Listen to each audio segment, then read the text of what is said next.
Alan Weiss, this episode is on Othello. Othello, of course, is a classic Shakespearean story. It was first written apparently around 1640 or so, and it wasn't published until about 10 years after that. It comes from an old Italian story, and Shakespeare adapted it from that.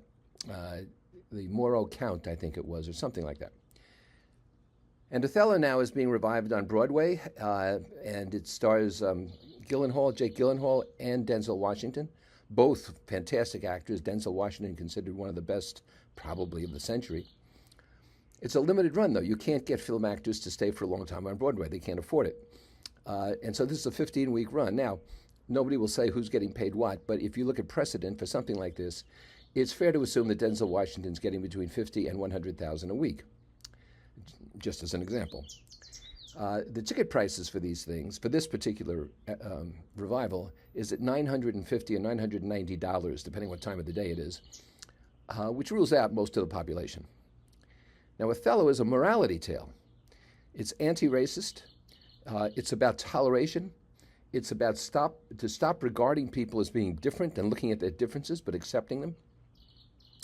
And here we are ruling out an entire class of people, a large class of people, not black or white or tall or short, people who can't afford $900 to see this play. Now, you might feel not everyone deserves to see the play, but if you think about it, the great hit musical Rent and the fabulous musical Hamilton all had provisions for free seats or reduced rate seats.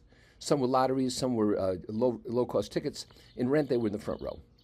And so there's plenty of opportunity on Broadway to allow for people who aren't wealthy to see a play like this. And so I find it rather ironic that Shakespeare's morality tale has been revived because they appreciate the bard, but we tend to have avoided the point of the play.